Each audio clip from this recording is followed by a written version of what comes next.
du coup. Alors, du coup, j'avais, pour commencer, effectivement, il fallait bien comprendre que je voulais un serveur et 3 PC du côté du réseau 192.168.10.0. Donc déjà, ça c'est le premier VLAN. Enfin, le premier réseau qui va servir de VLAN. Ensuite, j'avais 2 PC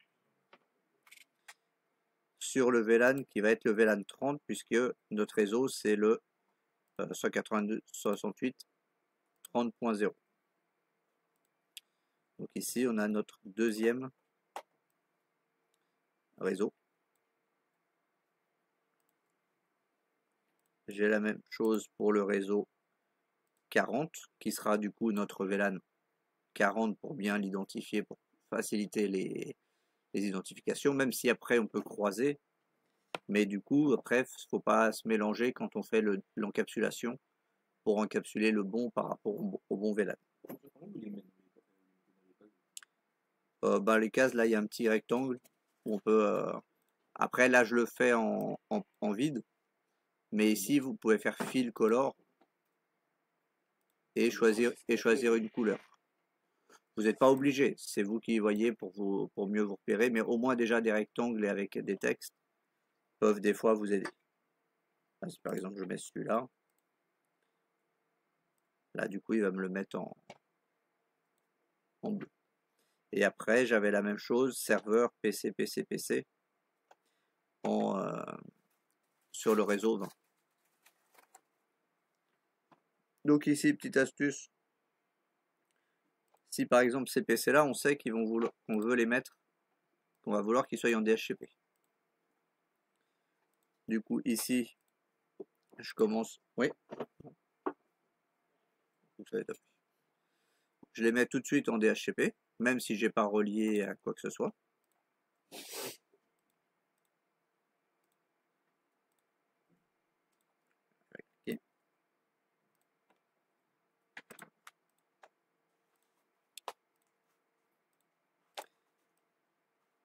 Après, je prends tout ça. CTRL-C, CTRL-V. Et comme ça, ces PC-là seront déjà en DHCP. J'aurai pas besoin de recliquer dessus pour les remettre à nouveau en DHCP. Bon, ici, il y en a que 3, mais s'il y en a plus, ça peut faire gagner du temps de copier un PC. C'est juste que après, du coup, les noms, éventuellement, vous les rechangez ou vous les rechangez pas, c'est comme vous voulez. Par contre, pourquoi il m'a pas copié mon rectangle?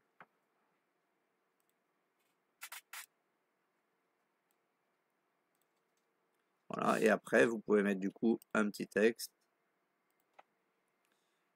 VLAN 10 192.168.0.0/24.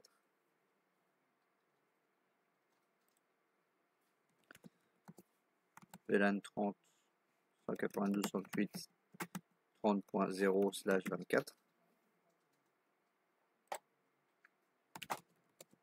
VLAN 40 192.168.40.0/24. Et ici, VLAN 20 192.20.0/24. Comme ça, vous savez tout de suite lequel est lequel. Mais ça, j'ai vu que vous étiez plusieurs à l'avoir fait déjà.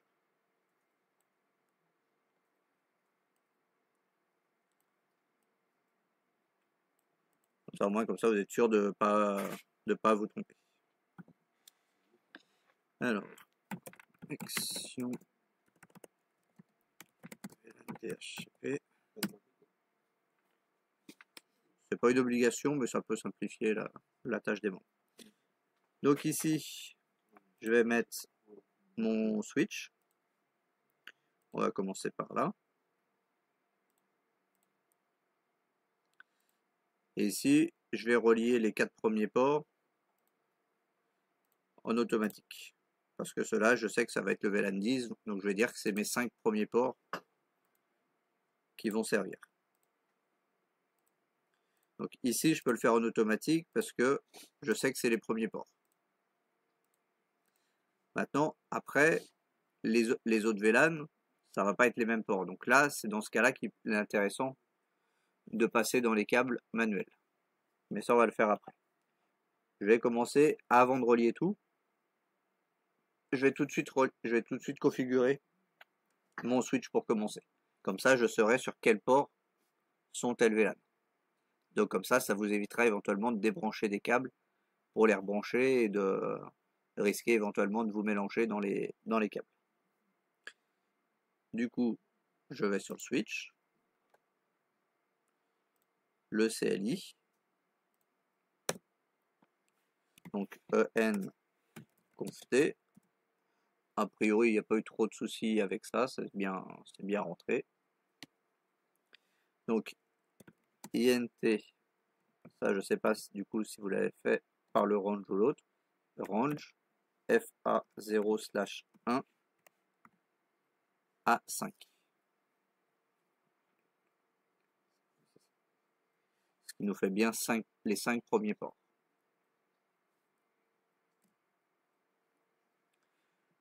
Donc là, par habitude, switch port mode access, même si logiquement il l'est déjà. Switch port access VLAN 10. Donc là, on dit qu'on lui donne l'accès au VLAN 10. Donc il a, bien sûr, il nous dit que ça n'existait pas, donc il le crée. Et on fait un no-shot.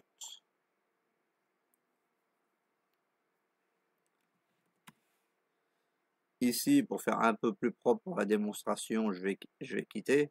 Mais en réalité, si on veut passer tout de suite à une autre plage d'interface, on n'est pas obligé de faire exit entre chaque commande. Pour la preuve, là je vais faire int fa0/6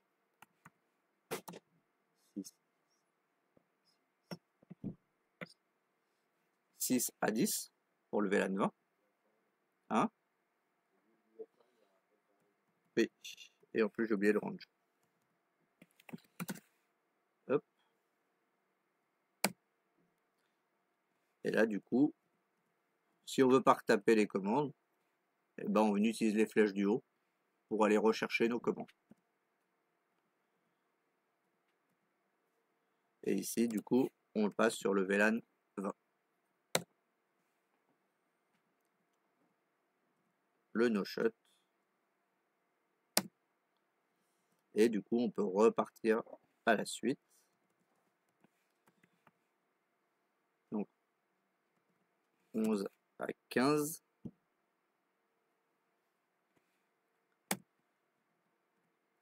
Ici, du coup, on sera sur le VLAN 30. Puisque comme ça, je fais dans l'ordre pour faciliter la lecture.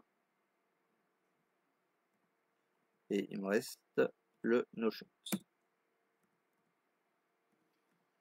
Et du coup, de 16 à 20.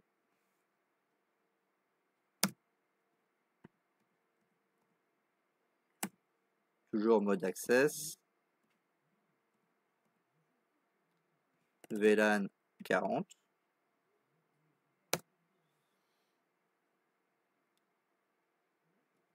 Et le no-shot.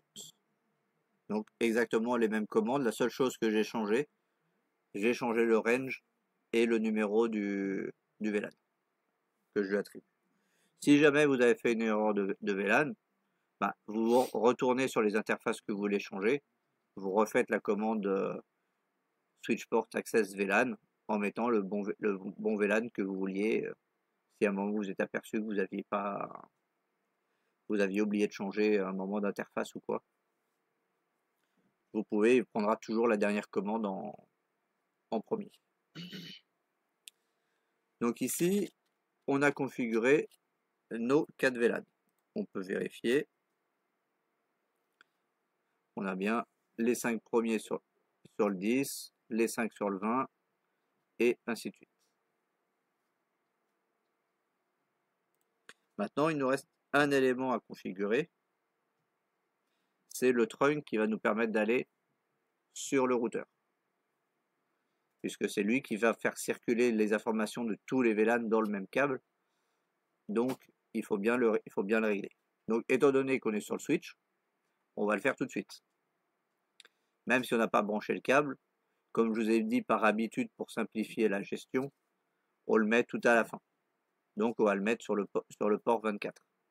Même si on n'a pas encore branché le câble, qu'on n'a pas branché le routeur, c'est pas un problème. Donc ici, INTFA 0/24. Pas besoin de mettre de range parce qu'on n'a qu'un seul port qui est en trunk, qui va être en trunk.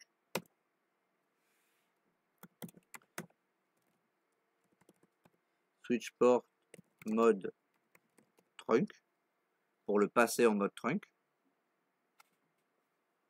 Parce que même si vous ne le passez pas en mode trunk et que vous faites les autres commandes du mode trunk, il va les prendre en compte. Mais à la fin, ça ne marchera pas. Si vous voulez être sûr, avant de continuer, qu'il est bien en mode trunk, vous pouvez retourner ici. Et vous voyez qu'ici, il y a 2 barres à la place du numéro du VLAN. Ça signifie qu'un port est en trunk. Ça ne vous dit pas quel VLAN il fait passer, mais ça vous dit bien que le port est bien en mode trunk. Donc si jamais vous regardez et vous voyez que vous avez un numéro de VLAN à la place, ça veut dire que vous avez sûrement oublié la commande switch port mode trunk. Donc ensuite, switch port trunk hello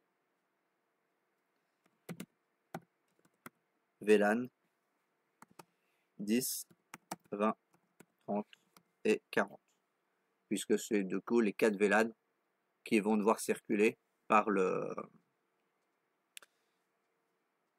directement le trunk. S'il y avait d'autres numéros de VLAN ou qu'il y en avait d'autres en plus que ces 4 là, et ben on mettrait tous ceux qu'on veut faire transiter par le VLAN, par le trunk. Voilà. Donc là on peut faire end pour quitter la config complètement.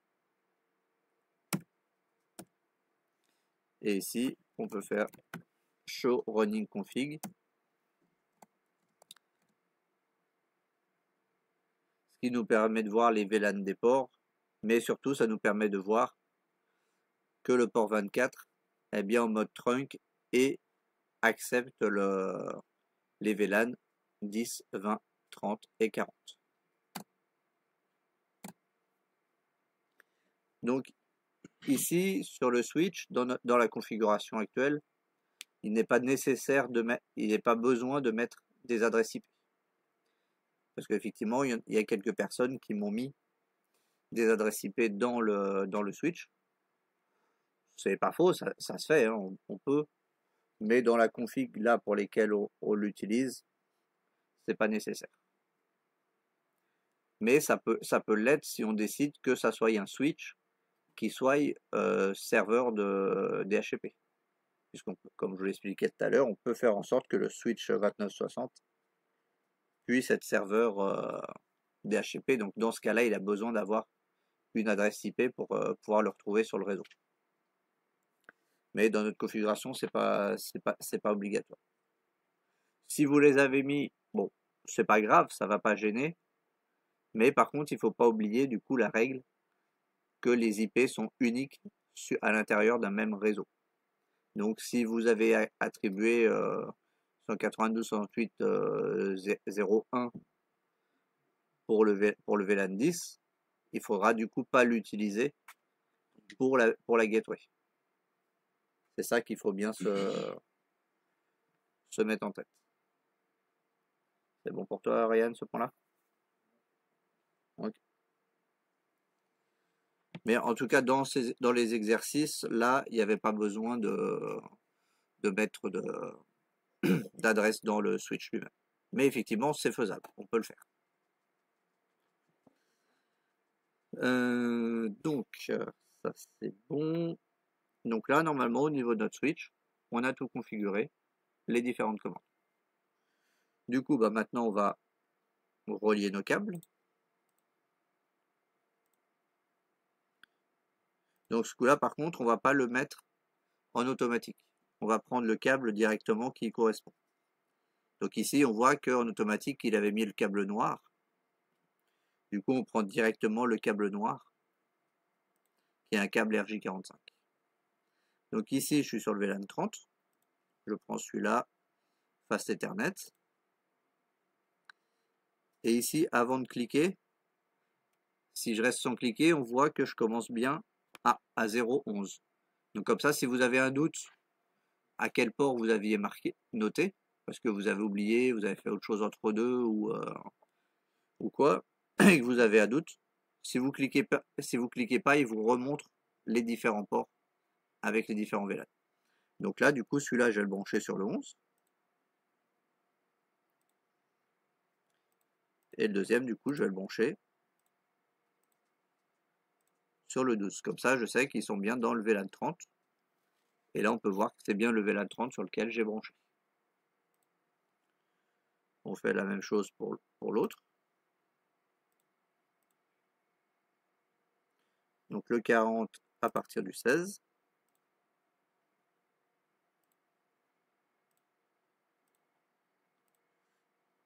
Et du coup, du 17, puisque les ports se suivent. Et maintenant, du coup, on va faire pour le 2. Et le 2, on a dit qu'on commençait à 6. Donc 6, 7, 8, 9.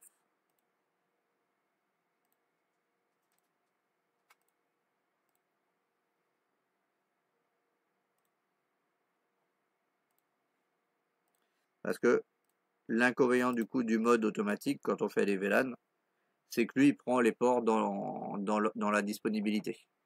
Donc c'est pas forcément ce qu'on veut parce que ça suit pas forcément les VLAN. Donc dans ces cas-là, il vaut mieux passer sur le câble manuel.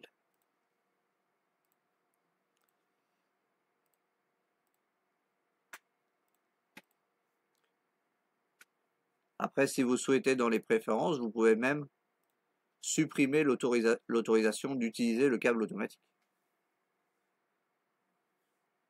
Comme ça, ça oblige à choisir le bon câble. Dans certains exercices, ça peut toujours servir, mais bon, ici, je vais pas vous le bloquer. Et donc là, du coup, pour l'instant, on a branché, si on vérifie bien, on a bien 4 sur le VLAN 10, 4 sur le VLAN 20, 2 sur le VLAN 30 et 2 sur le VLAN 40. Donc ça colle bien à mon schéma, puisque j'en ai 2 sur le 40, 2 sur le 30, 4 sur le 10, 4 sur le VLAN 10, c'est ça, et 4 sur le VLAN 20. Donc comme ça, là, c'est fait. Maintenant, deux possibilités. Soit on place tout de suite le routeur, on s'occupe de la configuration du routeur, ou on configure les machines autour. Moi, ce que je vais faire, je vais décider de m'occuper des machines déjà. Comme ça, voir qu'elles ont bien chacune leur configuration. On va commencer par le plus simple, celles qui sont en statique. Comme elles n'ont pas de serveur DHCP, on va directement dans Desktop IP configuration. Donc 192.168.30. On va mettre à 2, puisque le 1, je vais me le réserver pour la gateway. Donc je sais que je n'ai pas encore mis mon routeur, mais rien ne m'empêche de dire que je vais utiliser cette adresse-là pour le routeur. Et le routeur, c'est notre gateway. Et pareil, le DNS serveur qui est de l'autre côté, je ne l'ai pas mis encore. mais rien ne m'empêche de le préparer à l'avance si j'y réfléchis. Donc, par exemple, je peux le mettre à 10,002.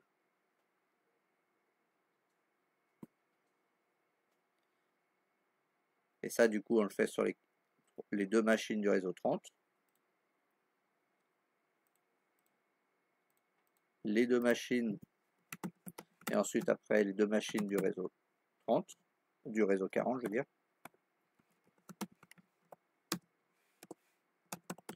30.1, 10.0.0.2.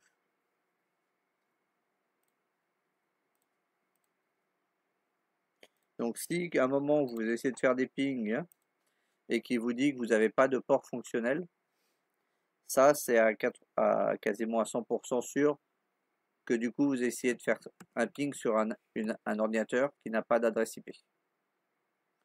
Donc dans ces cas-là, vous savez que vous n'avez pas configuré le port, l'ordinateur en question. Donc là, même principe pour le port, pour le 40. Ça sera à 40.1.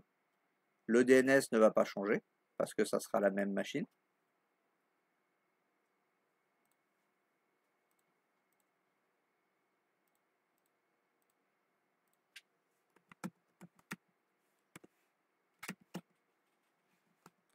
« 40.3 » 90.8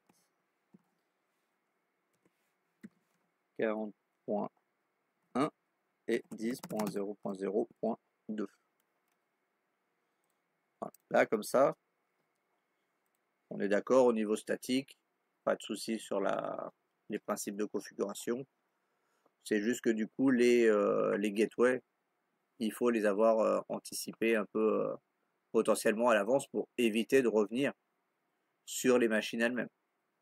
Après, si du coup le serveur DNS et la gateway, bah, vous voulez pas l'anticiper avant de l'avoir réglé, c'est pas grave, vous repasserez juste, il faudra juste recliquer sur les machines pour faire la configuration supplémentaire. Mais du coup, vous pouvez vous économiser quelques clics et quelques allers-retours si vous avez déjà anticipé les adresses que vous voulez utiliser. Voilà, ça c'était pour la partie classique où les machines sont en statique. Maintenant, du coup, on va passer aux machines qui sont en DHCP. Du coup, on va sur le serveur. On va dans les services DHCP. Ici, on n'oublie pas de l'allumer. Des fois, ça peut être juste ça qui peut poser le problème. C'est qu'on n'a pas activé le service, on a fait tous les réglages, mais on n'a pas activé. Ici, serveur pool, par défaut, je vais la laisser telle qu'elle est. Ensuite, la gateway. Donc ici, je vais configurer le serveur pour qu'il donne les adresses sur le réseau 192.168.0.1, puisque je suis ici.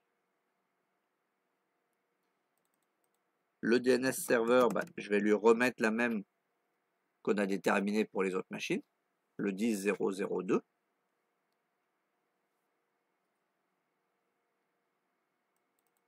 Adresse de départ 192.168.0, et là je me dis que je vais commencer à 10 parce que comme ça j'ai 10 adresses disponibles que je peux mettre en statique.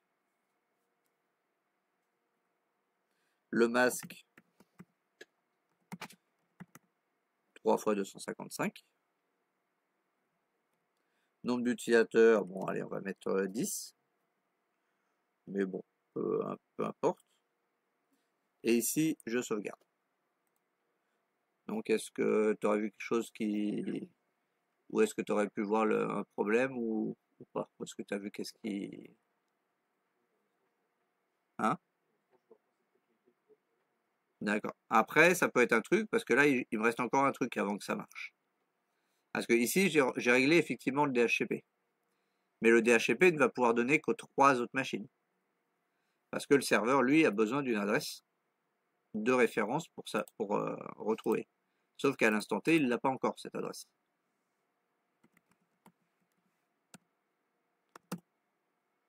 Euh, 0.2.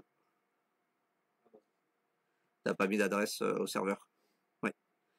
Donc ça, effectivement, du coup, c'est comme je disais tout à l'heure, l'hôpital, bah, si tu peux pas trouver à quel endroit, par exemple, tu fais partir de l'hôpital une ambulance, elle arrive au bon endroit, mais quand elle revient, bah, elle sait plus où est, elle sait plus où est la Terre, comme dans Ulysse 31. Ça a été effacé de l'ordinateur. Bon, pour ceux qui ont la ref. Pour ceux qui ont la ref. Mais je pense que il y en a pas beaucoup dans la salle.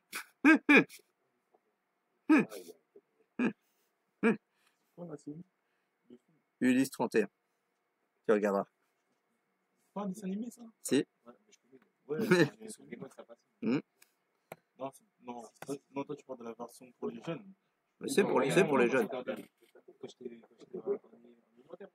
Hmm. Ouais. C'est années 80. Non, moi je connais pas. Hmm. Hein? D'accord. C'était l'Odyssée, moi. Hmm. Bah, c'est basé sur l'Odyssée, mais une version un peu différente, mais c'est le même principe. C'est dingue, ça. J'ai déjà vu des extraits. Le générique est assez culte aussi. Il y a le générique qui est assez culte aussi. Et donc DNS serveur, je lui mets la même chose. Donc oui, effectivement, si votre serveur qui fait DHCP n'a pas d'adresse lui-même, ça complique un peu la tâche pour faire les allers-retours. Du coup. Voilà. Et donc normalement avec ça, notre serveur devrait être opérationnel. Et donc là, on peut voir que ici, nos 3 machines ont bien la bonne gateway, ont bien une adresse en DNS, une adresse IP dans la bonne plage d'adresse. Et donc pour ce réseau-là, on est bon. Il nous reste maintenant le dernier réseau. Donc la même chose. On va commencer ce coup-là par mettre tout de suite l'adresse du serveur. Ce qui va nous faire gagner aussi un peu de temps, vous allez voir, dans le serveur DHCP. Donc ici, je vais mettre 20.2. 192.168.20.1 et 10.0.0.2. Pourquoi je gagne du temps? C'est parce que ici, maintenant, quand je vais dans Service, DHCP, ici, le Start, adresse et le masque est déjà rempli. Alors que tout à l'heure, comme j'avais pas d'adresse, tout était à 0, y compris le masque. Donc il avait fallu que je clique sur ces 6 cases-là afin de pouvoir les remplir. Donc ça vous donne aussi une indication, c'est que si ici vous n'avez pas une adresse de base qui est indiquée, ça veut dire que votre serveur n'a pas d'adresse IP lui-même. Donc ici, bah, je leur ferai recommencer à 10. 192.168.20.1 la gateway et 10.0.0.2. Et je fais save et je l'allume. J'avance un peu le temps pour être sûr qu'il lui a bien donné. Et je vérifie. 10.02, 20.001.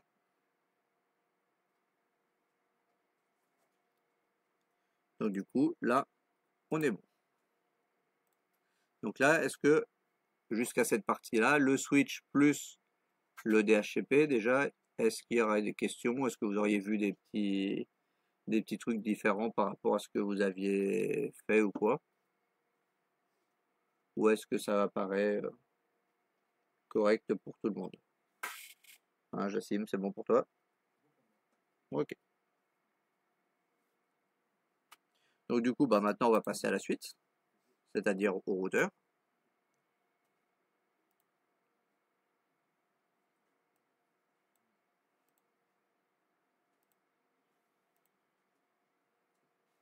Non, en câble manuel aussi. puisque je veux le brancher sur le 24, puisque le 24 c'est celui qu'on a configuré en trunk. Donc on peut le revérifier, normalement le 24, ok, c'est bien sûr. Donc du coup maintenant je vais dans le CLI, je ne fais pas la configuration initiale, donc en conft, ça n'a pas bougé. Donc là, intfa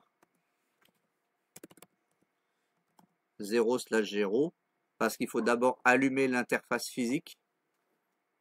Ah, autant le faire tout de suite. On peut le faire à la fin, mais autant l'allumer tout de suite, ça sera fait.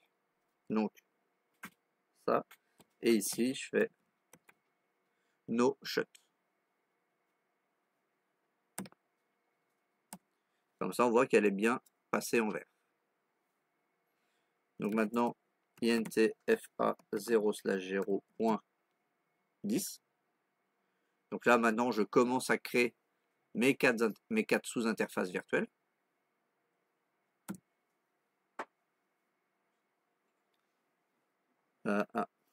Pourquoi je mets un N, moi? Voilà, en tapant bien, ça marche mieux. Donc ici, puisque vous n'avez pas le choix, il faut passer d'abord par l'encapsulation. Parce que de toute façon, si vous ne passez pas par l'encapsulation, vous essayez de mettre directement l'adresse IP, il va vous mettre un message comme quoi c'est pas possible. Je vais vous montrer d'ailleurs ce message comme ça. Là par exemple, je fais IP adresse 192.168.0.1 255.255.255.0.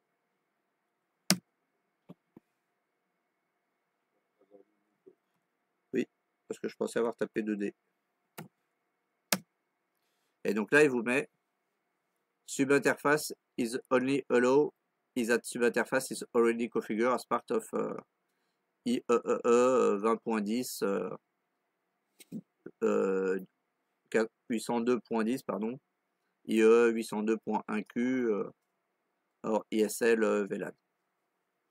Donc ça veut dire que vous ne pouvez pas créer de sous-interface en gros tant que c'est pas encapsulé selon une de ces trois méthodes là, mais nous on utilise que la .inclus. Donc du coup on fait l'encapsulation .inclus 10 puisqu'on est sur le VLAN 10. C'est là du coup que si jamais vous avez modifié les numéros de VLAN par rapport à comment je l'ai fait dans l'exercice, c'est là qu'il faut faire attention à bien gérer les adresses en comparaison. Par exemple, si celui-ci c'était le 10, que celui-ci c'était le 20, et bah du coup, pour le VLAN 20, il faudra mettre cette adresse-là, une adresse dans ce réseau-là. Donc c'est pour ça, il faut essayer de trouver quelque chose de logique. Maintenant, bah, je reprends mon adresse, je ne vais pas la retaper, et le no shut. Et je vais faire la même chose pour les autres interfaces virtuelles.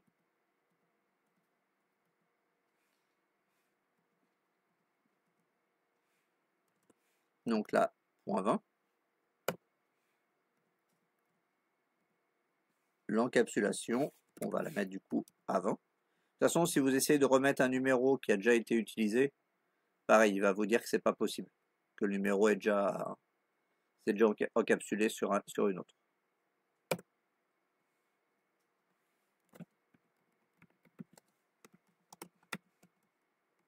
.1 en 3 fois 255.0.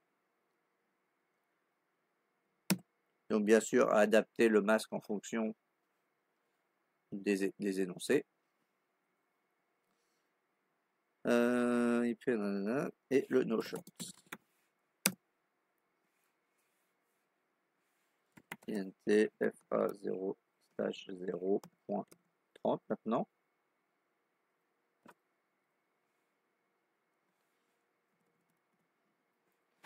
Encapsulation 30.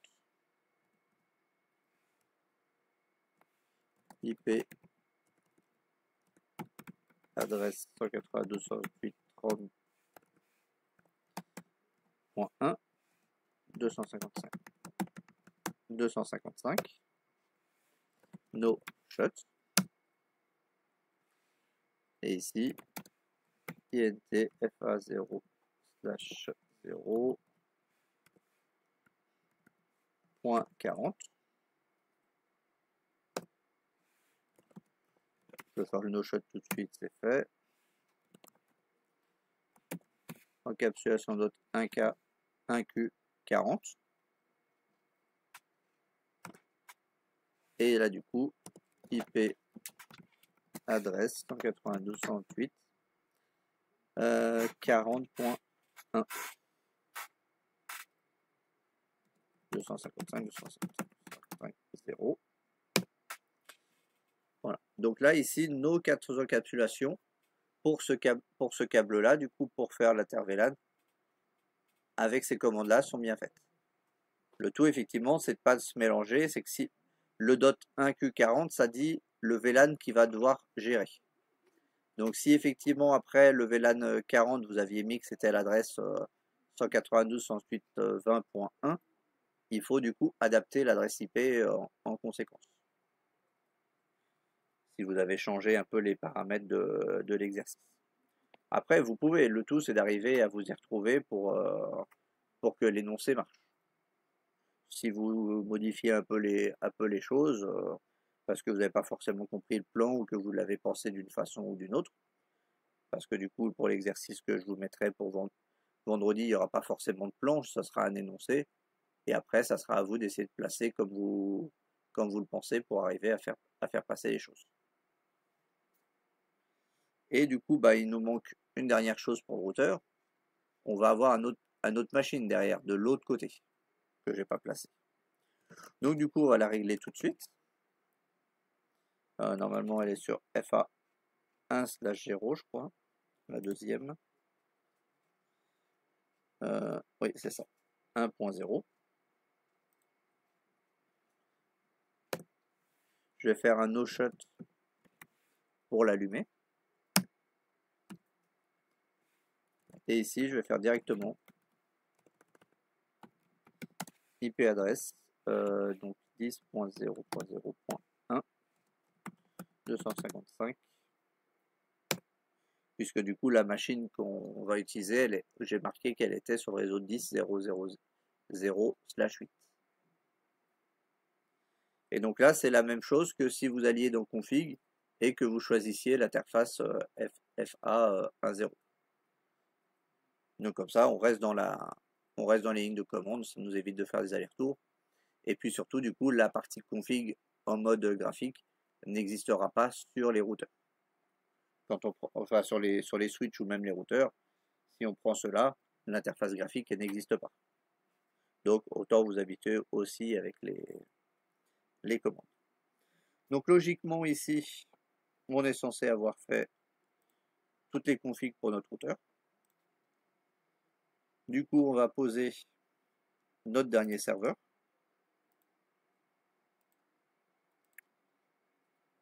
Qui va nous servir de DNS.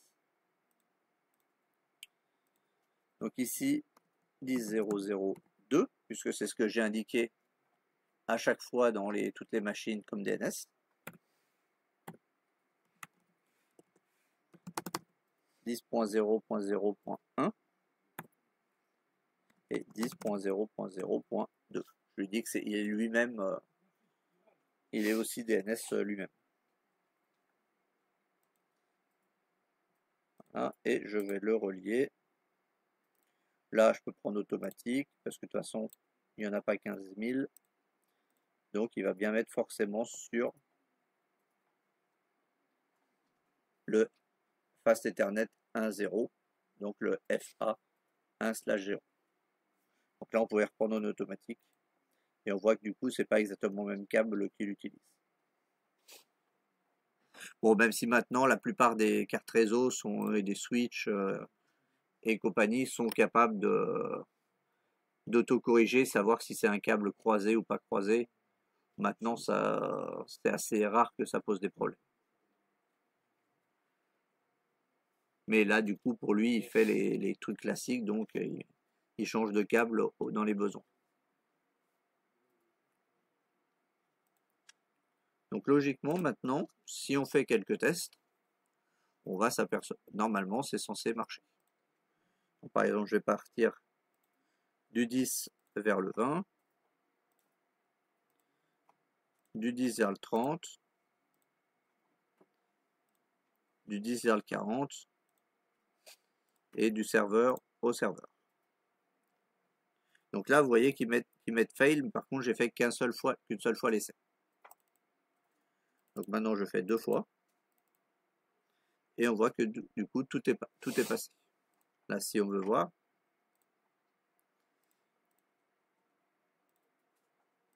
je vais les lancer en mode simulation. Comme ça, on va bien voir différents paquets.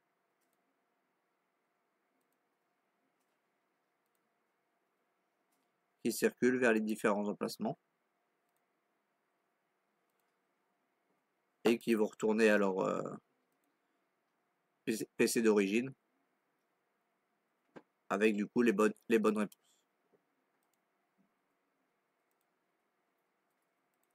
Donc ça, c'était pour la partie donc DHCP et intercommunication entre les VLAN.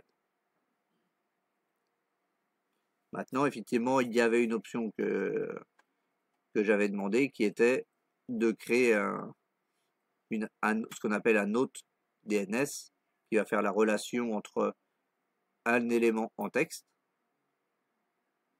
un nom d'un site et savoir dans quel serveur il se trouve.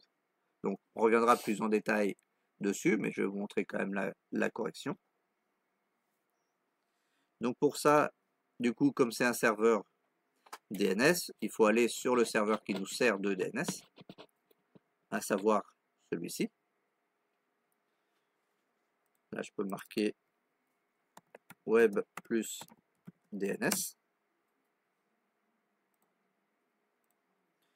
On revient ici, et je vous avais dit que tout à l'heure, c'était dans les services qu'on avait le service DNS qui allait nous intéresser. Donc du coup, on va ici. Lui, pareil, il n'est pas forcément actif par défaut. Donc, comme pour le DHCP, il faut penser à le mettre sur on. Ici, le nom, c'est le nom du site que vous voulez taper pour pouvoir accéder à l'adresse, sans avoir besoin de taper l'adresse IP. Parce que c'est ça l'intérêt du DNS, ça vous évite de connaître les adresses IP des sites où vous voulez aller. Là, par exemple, si j'avais un DHCP et que j'avais mis le NAS dessus, au lieu de taper l'adresse 192.168.1.222, vous pourriez taper nas.tssr et arriver au bon endroit. C'est à ça que ça sert du coup le DNS. Mais bon, là pour l'instant c'est pas le cas. Au pire par la suite peut-être on mettra en place, on verra. Et donc là du coup j'avais demandé torsi.rf. Donc ça c'est ce qu'on va devoir taper. C'est ce qu'on va taper dans le navigateur pour accéder au site en question. Ici, vous voyez, il y a marqué record. Il y a plusieurs choix. On reviendra en détail, mais la majorité qu'on va faire par défaut, ça sera le record tout court, le A record. Le A, en fait, c'est pour les adresses en IPv4. Le AAAA, c'est pour les adresses en IPv6. Mais comme là, on ne va pas s'en servir. Et le CNAME, c'est encore autre chose, c'est un alias. Et donc ici, dans l'adresse, ce qu'il faut indiquer dans le DNS, c'est de dire en fait sur quel serveur on va se trouver le site que l'on veut accéder. Donc ici, j'ai dit que ce serveur-là, c'est aussi le serveur web. Donc le site va se trouver sur cette machine-là. Donc du coup, je vais lui mettre 10.0.0.2. Et je fais add. Quand on fait add, ça save. Ça fait la même chose que save. Après, admettons que j'avais ici, sur ce serveur là, le serveur 0, un autre site. Donc c'est le 02 lui.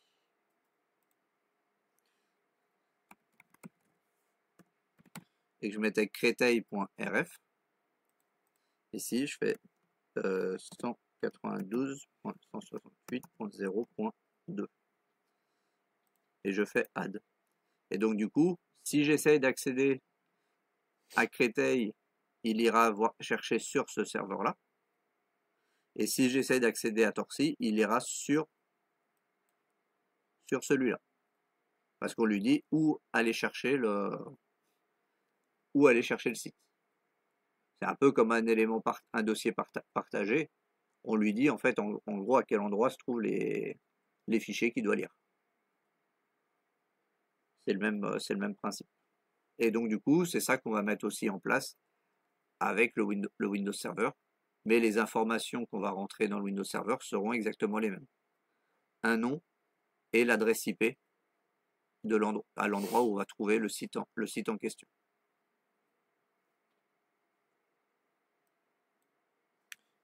Et donc là, du coup, lui, le serveur web, normalement, par défaut, il est actif. Par exemple, si je veux faire un truc, je vais modifier.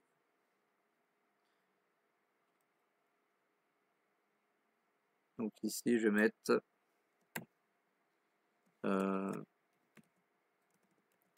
torcy.rf.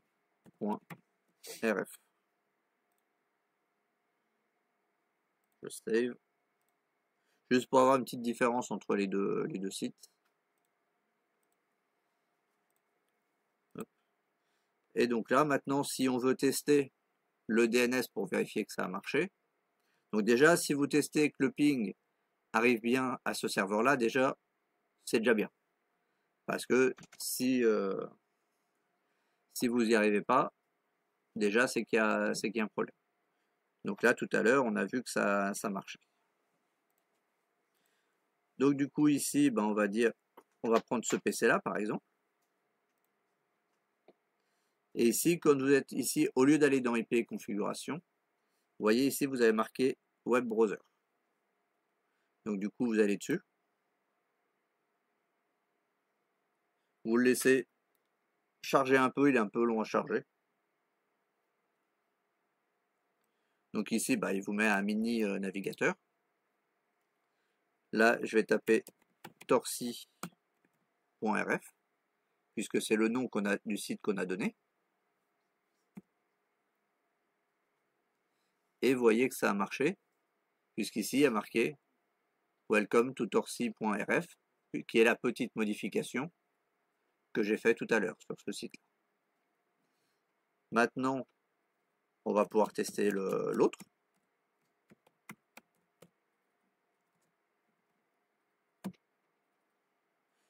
Et on voit qu'on est bon parce que ici, j'ai pas la modification. Parce que j'ai pas apporté de modification sur l'autre serveur pour mettre créteil.rf. Mais donc du coup, on voit qu'on n'est pas au même serveur. Et ça, si vous voulez, vous pouvez aussi le tracer dans la simulation. C'est juste que dans les filtres, du coup, c'est dans MISC et HTTP ou HTTPS. Donc là, on va le faire. Donc, j'étais sur cette machine-là. Je vais retourner sur Torcy.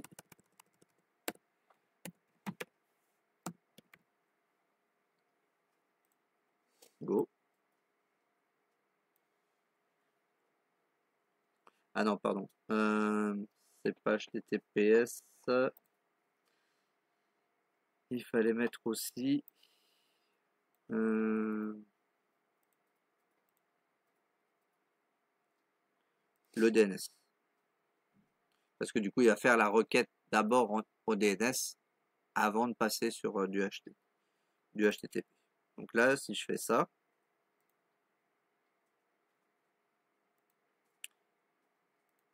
j'ai ma requête qui du coup accède au serveur DNS.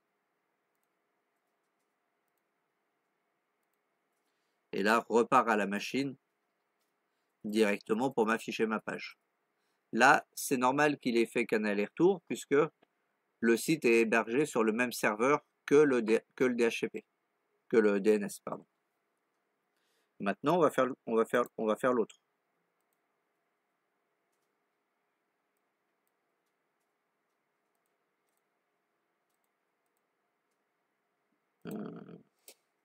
Ah non, il me l'avait pas fait.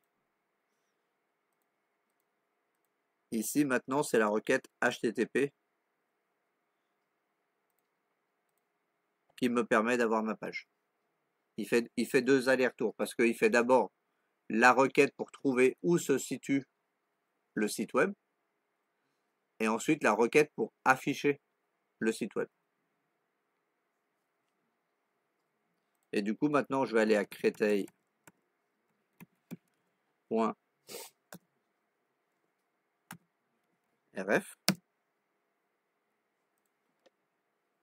Ici, au début, il va vers le serveur DNS parce que le serveur DNS va lui dire où se trouve le site dans un premier temps. Et ensuite, une fois qu'il sait où se trouve le site, il va aller chercher le site. Donc c'est pour ça qu'ici, maintenant, on le revoit monter vers le serveur 2. On ne retourne pas ici puisqu'il sait que le site web qu'on veut est hébergé sur celui-ci.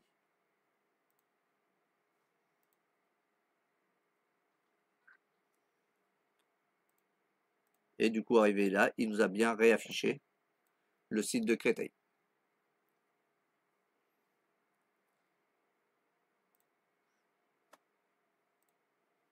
Donc voilà, du coup, le principe pour régler un DNS sur Packet Tracer, mais aussi dans Windows Server et dans les autres, ça sera le même principe. D'associer en fait un nom de site avec l'emplacement où se trouve le site en question. Bon, après, il peut y avoir des petites subtilités, mais au niveau du DNS, non.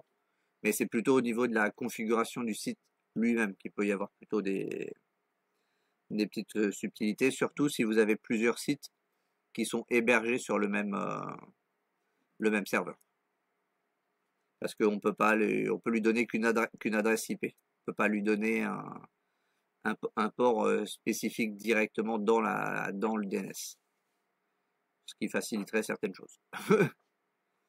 Mais du coup, ça se fait, mais après c'est au niveau du site lui-même qu'il faut configurer, enfin du serveur web qui gère le site qu'il faut configurer quelques éléments. Donc c'est un petit peu plus galère. Dans l'idéal, c'est effectivement d'avoir des petites machines pour héberger des sites avec une autre adresse. À chaque fois, ça facilite la gestion. Et c'est un peu le principe des conteneurs que je vous parlais l'autre jour. Chaque conteneur, du coup, a son adresse IP et donc on peut y accéder de certaines façons. Ça peut faciliter la gestion. Mais voilà, du coup, avec ça, on a pu configurer du coup un réseau de 4 VLAN qui sont tous interconnectés et qui vont bien tous chercher un serveur DNS qui se trouve de l'autre côté du routeur et qui lui du coup n'est pas sur un VLAN, il est sur son propre réseau à lui. Et donc comme il n'y a pas de switch, il n'est pas sur un VLAN.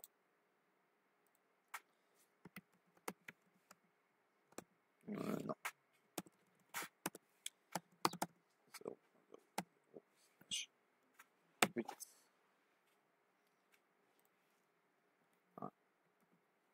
Du coup, est-ce qu'il y a des questions, des choses à revoir et tout?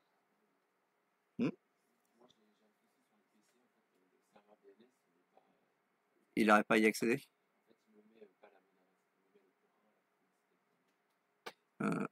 Attends, là du coup je vais arrêter ça pour l'instant.